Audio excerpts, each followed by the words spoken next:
Hello বন্ধুগণ, আমি আপনাদের সামনে আবারও হাজির হয়েছি একটি মজার গল্প নিয়ে। গল্পটি হচ্ছে যে একজন মালিক ছিলেন, সম্পদশালী মালিক। তিনি অসুস্থ হয়ে গেছিলেন এবং অসুস্থ হয়ে যাওয়ার কারণে তিনি একটা কর্মচারী নিযুক্ত করেছিলেন, যেই কর্মচারী তাকে খাওয়াবে, ওষুধ পান করাবে তার জন্য।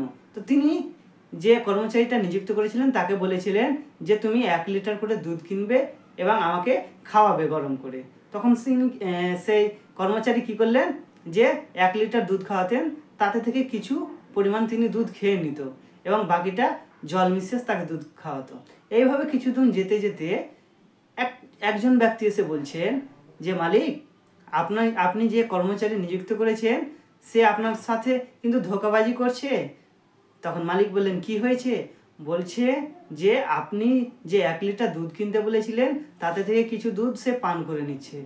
তখন সেই মালিক বললেন, এইরকম ব্যাপার, তাহলে তুমি তাকে দেখবে যে সে দুধে জল মেশাচ্ছে কিনা। তখন সে দেখলো এবং দেখতে দেখতে দুধে জল মেশালো এবং যে ব্যক্তিটি দুধে জল মেশালো তাকেও দুধ দিতে লাগলো। অর্থাৎ 1 লিটার থেকে অর্ধেক লিটার জল দিল এবং অর্ধেক দুধ দিল, অর্থাৎ দুজন মিলে হাফ লিটারকে খেয়ে নিল।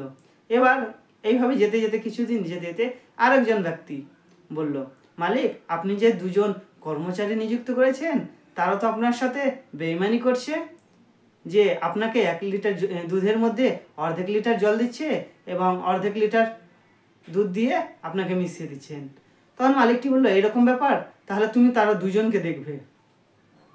এবং দুজনকে দেখতে দেখতে তারা দুজন কি করলো, তাকেও তাদের দলের মধ্যে সামিল করে নিল এবং 3 জন মিলে 1 লিটার দুধে তারা হাফ লিটার চাইতে বেশি, অর্থাৎ যে 250 গ্রাম দুধ মালিককে দিতে লাগলো এবং 3 ভাগ তারা 3 জন মিলে খেয়ে নিতে লাগলো। এরকম একটা সময় এলো এবং আস্তে আস্তে আরেকজন ব্যক্তি বলছে যে মালিক, আপনি যে 3 জন কর্মচারী নিযুক্ত করেছেন তো তারা 3 জন মিলে তো দুধ খেয়ে নিচ্ছে, কিছু অংশ আপনাকে দিচ্ছে, বাকিটা জল মিশিয়ে দিচ্ছে। তখন সেই মালিকটা বললো যে এই জন্যই আমি মনে হয় অসুস্থ হয়ে যাচ্ছি, তাহলে তুমিই করো, তুমি তাদেরকে দেখবে, তুমি সেই 3 জনকে দেখবে এবং আমাকে বলবে। তখন সেই 3 জন মিলে দুধ খাচ্ছে এবং কিছু পরিমাণ দুধ দিয়ে জল দিয়ে মিশিয়েছে। তখন কি করলো, 3 জন মিলে সেই ব্যক্তিটাকেও সামিল করে নিল তাদের দলের মধ্যে এবং সামিল করে নেওয়ার পর কি হলো, যে 4 জন মিলে 1 লিটার দুধকে পান করে খেয়ে নিচ্ছে। আর মালিককে কি খাওয়াচ্ছে, মালিককে দুধের উপরে যে শটটা থাকে সেই শটটা কিভাবে খাওয়াচ্ছে, যে মালিক রাত্রে ঘুমিয়ে যাচ্ছে এবং রাত্রিবেলা শটটা সে মুখের উপরে লাগিয়ে দিচ্ছে। মালিক ঘুমিয়ে উঠে বলছে, কই আমাকে তো দুধ খাওয়ানি।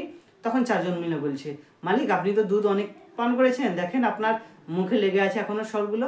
মালিক দেখছে, ঠিক তো, কিন্তু এইভাবে দুধ না পান করিয়ে করিয়ে মালিকটা অসুস্থ হয়ে গেল এবং একসময় সে মারা গেল। অর্থাৎ যে যাকেই নিযুক্ত করছে কর্মচারী হিসেবে সেই তার সাথে বেইমানি করছে, অর্থাৎ মালিক বেচারা অসুস্থ হয়ে মৃত্যুবরণ করলো। আবারও দেখা হবে পরের ভিডিওতে।